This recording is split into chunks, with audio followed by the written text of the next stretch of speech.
Now, doing the authoritative interpretation meant when it was passed by the plenary session, it was immediately effective.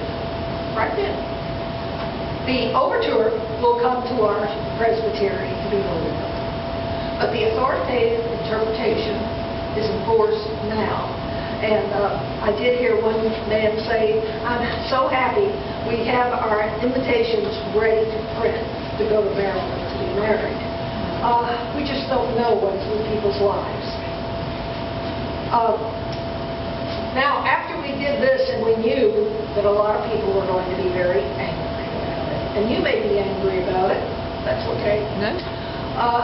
It's the way it goes, you know.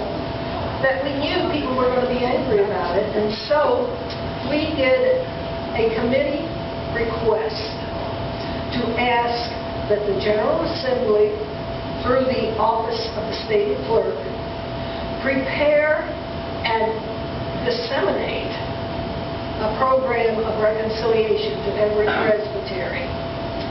Now, whenever we voted on something, somebody raised their hand and said, you know, how much is it going to cost? And they told us everything that passed.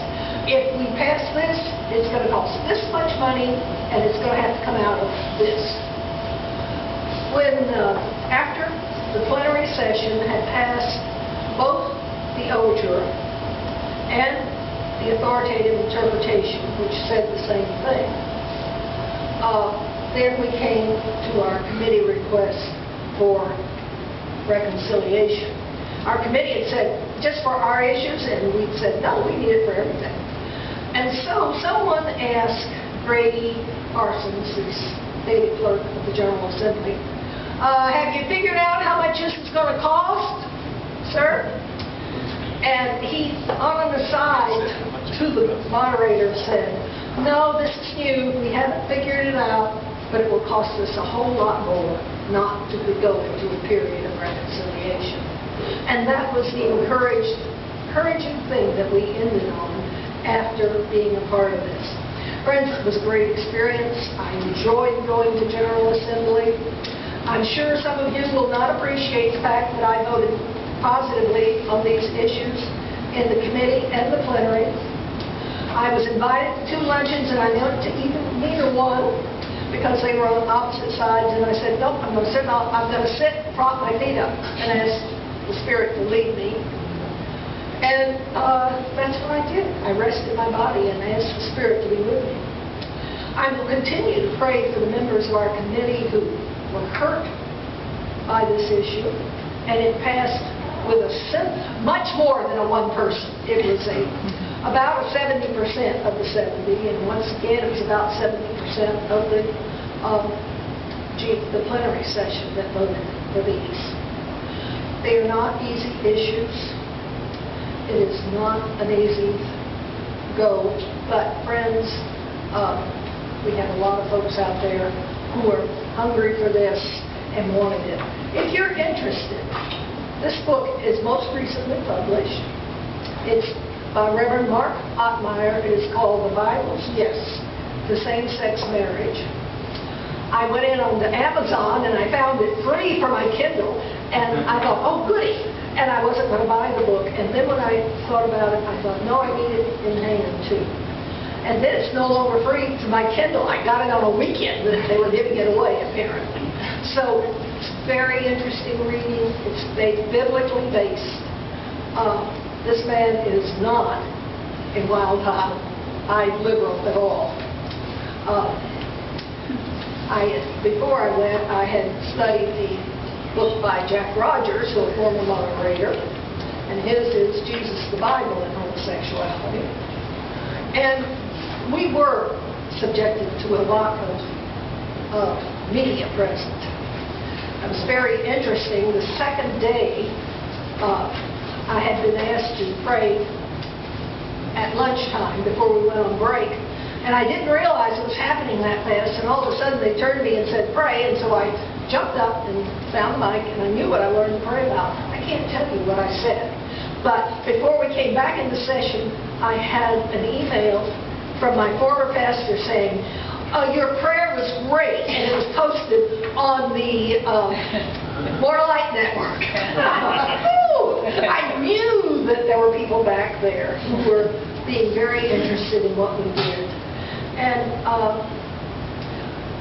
it was an amazing way that we came to the decision. And we had a wonderful committee chairman who led us, first of all, just to say, where do you stand? And when we got to voting, it was easy. We had already figured out, okay, this is where we are. And so I hope that this will be of interest to you. And if anybody asks you, here is the Bible, yes. And when my daughter sent an email saying that the law in Indiana had been thrown out, I emailed her back and I said, and yes, any Presbyterian pastor in Indiana who wishes to conduct a marriage can do it now, because the authoritative interpretation became the rule of the church when we voted on it in plenary session. Thank you very much. I can't thank all of you enough to say how much I enjoyed going to GA. I had fun.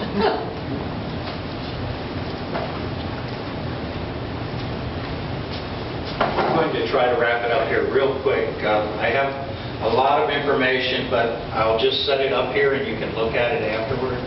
But I did want to tell you, Presbyterian Outlook put out a paper about GA, which is very, very good about what happened there.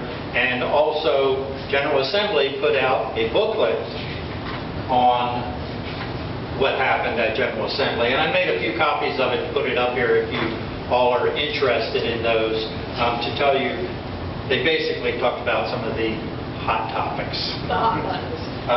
And none of us were on the Middle East that had divestment or on divestment of the three main companies. So we can go into that if you wish, if you have discussion about that. I will tell you that was the longest. We were there 4 hours talking about divestment. And everybody that had an opinion about it stated it. And those that didn't have an opinion stated it anyway. We heard the same opinion many, many times. I was on peacemaking and international issues, and we had 20 items on our list. And believe me, I'm not going over all of those.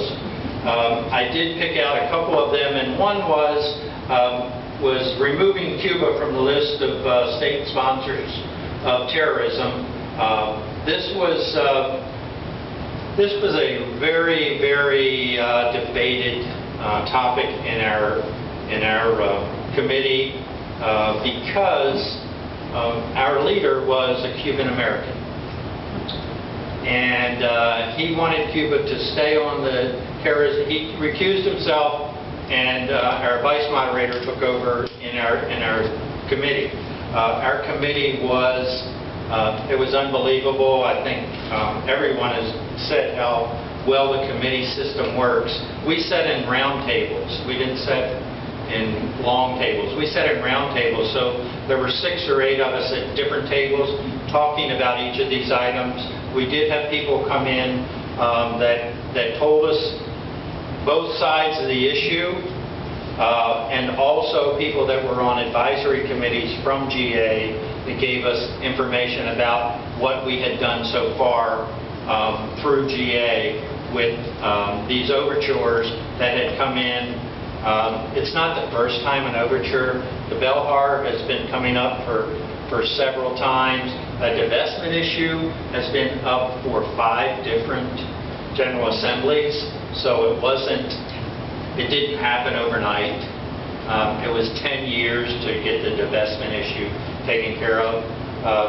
The issue of adding or keeping Cuba on the terrorist list was debated, and taking it off was debated. So we were talking about people brought in their own advisors and or people that had been in Cuba, and also dealt with Cuban terrorists in Argentina and other countries. And you know, the terrorist list in the United States, there's only 4 countries on it. You think there would be a huge amount with, you know, with Iran and Iraq, and they're not on the list. Iran's on the list, Cuba's on the list, Sudan is on the list, and Syria. It's the only 4 countries on the list. Now, I will tell you that North Korea, Libya, Iraq used to be on the list, but they're no longer there. So we felt through the committee that we would vote on this and put it out to the General Assembly in the plenary, and it passed. I was amazed how much people already knew about this, because to tell you the truth, I didn't know Cuba was still on our terrorist list. I did not when I walked in there. In committee, it passed, but on the floor, it passed 481 to 63 that we would take them off of the terrorist list. Now, all that means is we're going to go to the government and say, we believe they need to be off. We will have a committee going on behalf of the Presbyterian Church. The other thing I wanted to say was we had there was about 250 to 300 issues that we all discussed at one point through all the committees. They all came to the plenary, but if they had a 75% vote in committee, they went on to the consent agenda. So we voted one vote for the consent agenda to pass it as they came out. There were 138 items on the consent agenda. So we did not discuss all 138, but we did discuss the other 120-something. So all of those items, and that's why 3 solid days. We started at 8:30 in the morning, and we did go to 10 o'clock every day, and one night we went till midnight. So it was a long day, but we did discuss those. So Cuba had 3 items on there, and some of the ministers from Cuba were there in attendance, and they were telling us about why we shouldn't do some things and why we should do other things. And one of the major reasons is because of the cost of going to Cuba, they wanted to be able to lift the embargo to Cuba. Once the embargo is lifted, you wouldn't have to get the special license to go to Cuba. They could still be on the terrorist list, but the cost to go to Cuba now is because of them being on the embargo list. So it's very important. All of this information you get, you learn as you're going. And I heard several people say, as we're going along, all this information just keeps coming in. The other item was the resolution on sexual violence within the U.S. military. And this was just we wanted to let the government know that the Presbyterian Church was concerned about sexual violence within the military. We had chaplains from the military there. We had others from the military that had been harassed. We had people that were talking about how do you go about, if you have a commander, the chain of command for you to go for sexual harassment is to your commander. You could not go above them. And one of the things we were suggesting is that there be a chain of command that a person could go to that didn't include the person that was harassing them. So, but that is how it's set up right now in the military. And from personal experience, not sexual harassment, but I have a daughter who's in the military and has been for the last 20 years.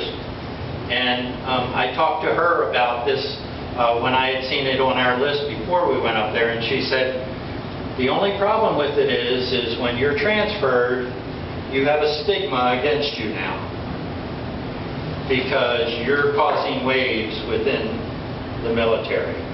And so I brought that up during our discussion on how that could all be taken care of. And there's a lot of information written about it, which I have all, that was all written there about recommendations and rationales and all of that. So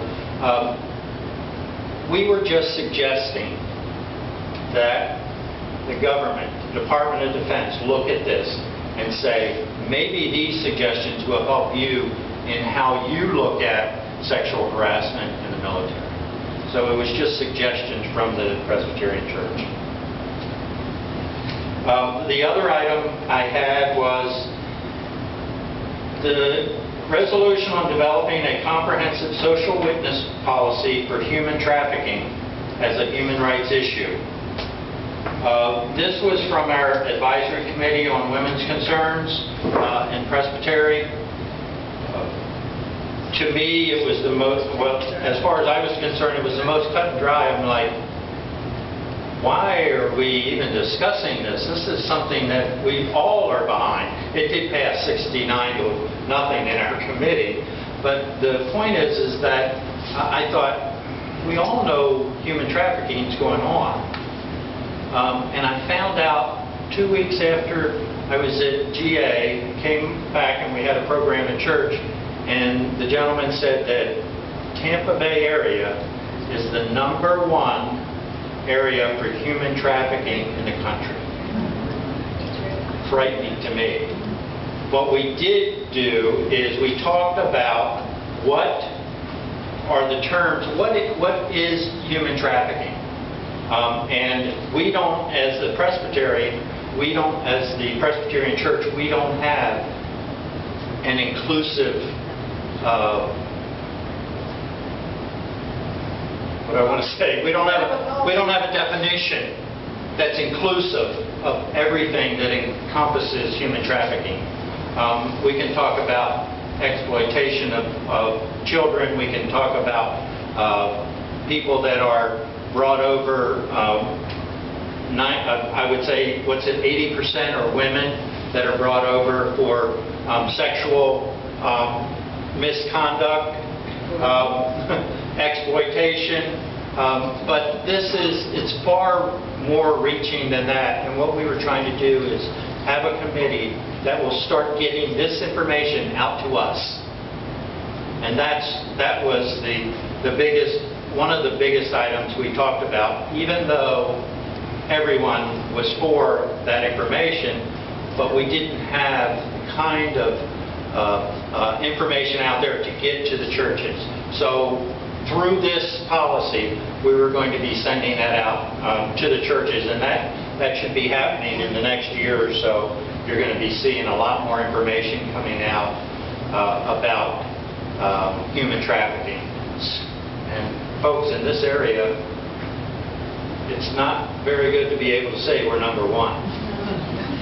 18 years ago, I went on a Presbyterian Women's Global Exchange to Southeast Asia, and the whole purpose was childhood prostitution and human trafficking. Those were the issues. And the Presbyterian women have been working on it ever since, but getting people to do anything, everybody says isn't that nice, but they don't want to do it in their backyard. Just two real quick things, Kathy, and I want to tell you, we had 3 overtures that were presented to us from commissioners that were there, and that is allowed at GA. You can give an overture to a committee as long as it's not a constitutional overture. Okay, we had one overture was from one of the commissioners. It was on peace and humanitarian aid for Syria. The other was for policy on social witness for Syria. No, Syria and Iraq. Action in Syria and Iraq. Those were it. There's a deadline that you have for commissioners to present those overtures. So again, always from the people coming up. I thank you all for giving us this time to tell you our experiences, and I had a wonderful experience out there. My wife has been a commissioner a few years ago, and I got to go to a lot of committees. I went to all the committees when she was a commissioner. This time, staying in one committee, I thought it was going to get kind of boring, but it was anything but boring. Anything but boring. Thank you very much. Thank you. Let's thank our commissioners for coming and joining us here this evening.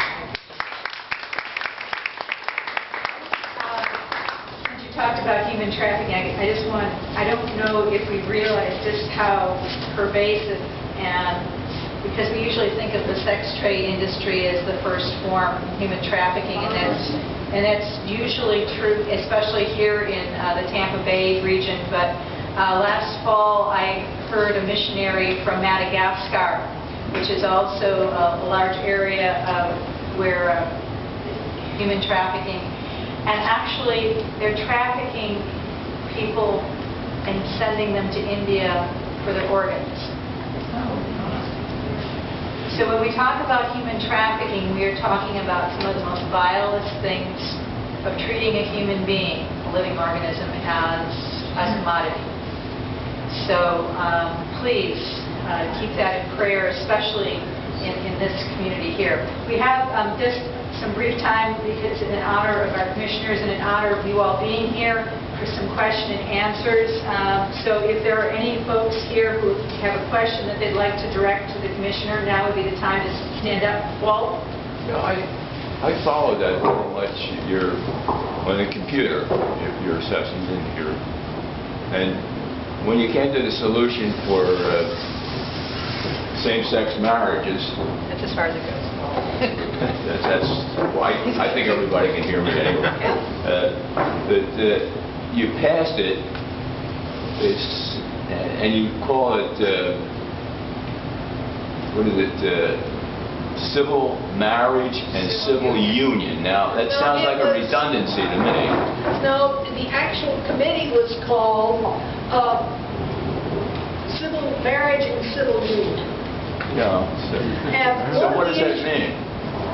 Well, a civil union is what happens if you go to the county courthouse. And one of the overtures that did come to us was one saying that we should say, well, we're not going to do the actual marriage in the church ever.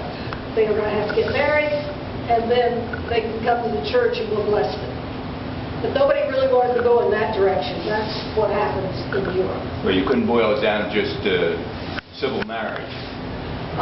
No, a civil union is marriage is a terminology that we think fits in the church. And so... Well, it just seems strange. Well, that's how they came to us. And they came from a lot of presbyteries.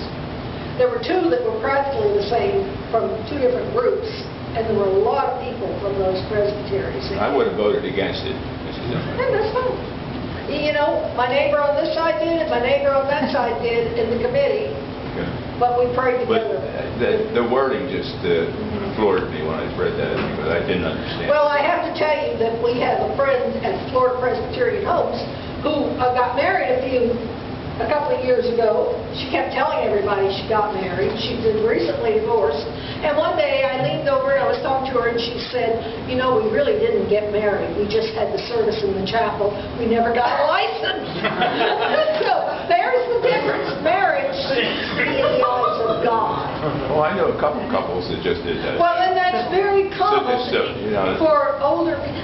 She'd just been widowed less than a year, and she said, what a mess I have to go through with all this paperwork. And she didn't want to do it again, and I didn't blame her. And so I said, well, God bless you. You know, but this is how it came, and those were the words being used. Thank you, Ella. Thank you, Walt. Are there other questions? Gary? For those of you who don't know me, I'm Gary Justice from Northwood Presbyterian in Clearwater, and I was elected as an alternate to General Assembly by the Presbytery. And all of these folks stayed healthy, so I stayed home. Which is probably the best thing that's happened all summer. And for those of you who don't know what that means, the four of them up there know what that means. I'm known for saying things that are interesting. One person came up to me once and said, you know, the things that you say are the things that ought to be said, but never should be said. Say that again. That's not how it is. I have a question for Nicole. I have a question for Nicole and a question for Ella. I grew up in a little church down in Clearwater that's at the corner of Rainbow and Hercules. And it was in a denomination that didn't have a book of confessions. We did have one confession, and it included 2 catechisms. One was larger than the other, so they called it the larger catechism, and one was shorter than the other, so they called it the shorter catechism. But that's all that we had. So as I've grown older, I've had to get used to other confessions. And my question is, why can't we as Presbyterians write a confession that deals with the 3 things that you mentioned? Why do we have to go out and get somebody else's? I mean, was that talked about it at General Assembly? You're raising a point that was listed at both the committee as well as on the floor, and that is, why take someone else's confession? And as I've heard the conversation, as I heard the dialogue, folks continue to lift up and to say, well, we in part are a global church, and so one human experience in some ways is our human experience, though it might get played out differently. And so we are connected. Ella listed up the levels of connectivity, and so while the experience of apartheid that happened in South Africa and in the churches there is not our exact experience, that we certainly have some of the same themes that need work in terms of reconciliation and how we live with one another.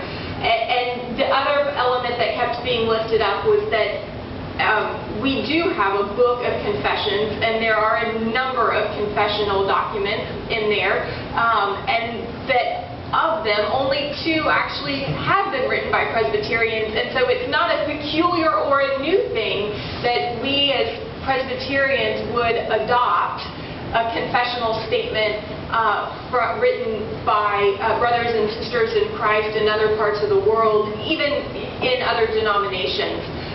One of the advisory delegates that was on our committee was an ecumenical advisory delegate, and she was out of the Reformed Church, and they have adopted this confessional document as a part of theirs. And I think, and I probably have this wrong because details aren't always my best thing either, Joy, but I think in their denomination, I think they only have like 2 confessional documents. So they're, as she said, we're pretty stingy in what we're going to bring into our book because we have so few. But we brought this in several years ago, and she talked about some of the ways that it had worked in their churches and in their denominations. So it's not peculiar, but I think you are raising a question and a point that certainly is one that our commissioners to our presbytery, as we go forward to vote, have to ask and consider ourselves, can we adopt this and can it become ours, even though we are not the authors of it? Thank you. I would say that they're 4, but you and I can argue about whether Westminster and Scott were written by Presbyterians. Well, it's interesting actually, because we only had Westminster until the 60s, and when we wrote the confession in 67, and then so that one's so good. Let's add all these other ones too. I don't want to get into an argument. There's some of us in the room who never voted for the confession in 1967. Still have it. I have a question for Ella, if I might. Okay. On what you voted on, if we change the definition of marriage in the Book of Order, right? No, it is not changed in the Book of Order. It is not changed. I mean, in the Directory of Worship, right? The Directory of Worship was not addressed. It obviously should have been, but that was not what came. And that was one of the issues several people said, and that's why at one point it became putting in the word traditionally between a man and a woman. So what are we voting on in November? Perhaps that's my question. The overture is that within any jurisdiction where same-sex marriage is legal, a teaching elder may officiate at such a marriage. May. And a session may have such a marriage take place within their church. May. And both the overture and the authoritative interpretation have the same wording and affirm that nobody must. It is not a shall. It is a may. Where did you put in the traditional marriage part? It's in there as, I believe, that what is defining marriage. I can't remember where it got put. It was, It's wording in the Book of Order, I think. yeah, but it was right after between two people. And then Then it said a traditional marriage is, traditionally. or a traditionally. Traditionally between a man and a woman. Right. Okay, my question is, should we not then go and change the definitions we have in the confessions? Well, the confessions are historical documents. Okay, there was, actually, the day after this passed, there was an overture put forth, or I guess it was called an overture, right? Oh, There there was a commissioner overture, and it was based on this point that you're raising, that with the authoritative interpretation in place now, there is an inconsistency between what is in the Book of Confessions and what is in the Book of Order currently, because this the overture hasn't gone back to the presbyteries to be voted on. So the motion, or I guess it was a motion that was made, was to, undo it, or so that we could allow for a time to kind of bring all of these pieces into... They wanted to have another 3 years of study. Right. 2 or 3 years of study. But the concern that was pointed out was exactly what you're asking a question about, that, well, we have an authoritative interpretation that says this, but our Book of Order says this, and our Book of Confession says this, and they don't all say the same thing. So, but that was voted down. So that's just how it was. But that question was raised. Thank you, Joy. And, just as an aside, we have to look historically at our confessions at the time in which they were written, because there are some that were quite against the Roman Catholic Church at a time, too. So when we have this broad book of confessions, we confess the essential tenets of these confessions. I'm sorry. Okay. I'm sorry. Nicole, did the Upper Ohio Valley Presbytery thing on having a specific number of essential tenets of the Reformed faith pass?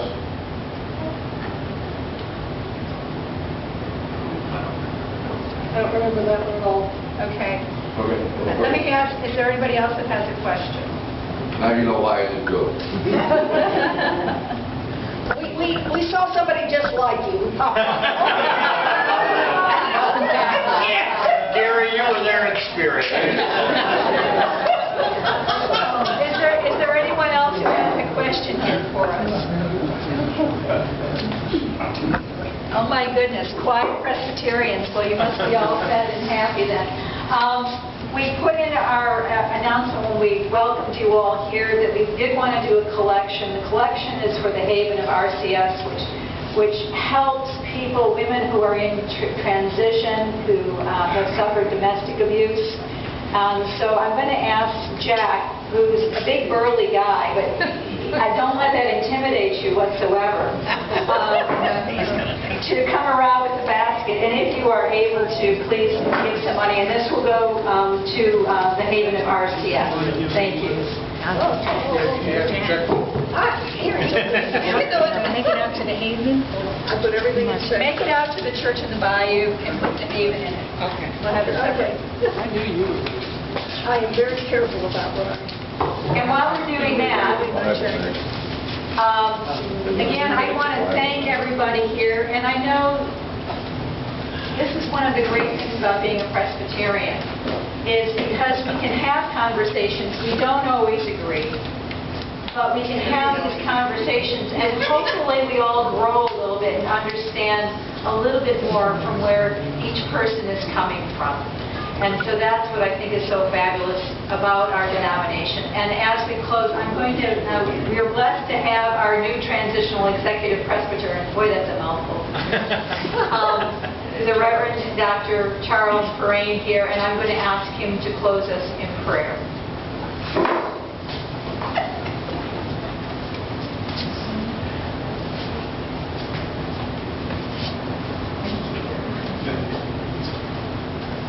I've been describing myself as the latest interim.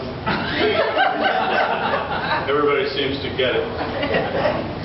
Helen and I had the wonderful opportunity of spending the last week with Heath and Peggy Gray at the conference. And I was reminded of something, and I learned something. He's been all over the world already. And he said that, this is interesting, the thing, when people mention the Presbyterian Church around the world, and even in parts of this country, their image of it is different than what we might think. People come up to him and thank him for our interest in justice issues and in refugee assistance issues, poverty and justice. He was just so grateful for what we do. One of you has a mission to the sex clubs, right here in your presbytery. Helen and I had the opportunity a couple of years ago to visit with the United Nations High Commissioner for Refugees in Geneva, Switzerland. And he said, flat out, he said, two things I want the Presbyterians to know. One is we wish that we were as good at treating disasters as the Presbyterian Disaster Assistance. We emulate it. And the second thing he wanted me to make sure that people knew was that every day 5,000 people will not die because of your mission. Let's put some of this stuff in perspective. I thank the Commissioner. Just a lot of work. I've been there several times. And the commissioners aren't done yet. They probably know this, but some presbyteries have a separate commission for bills and overtures. But we don't.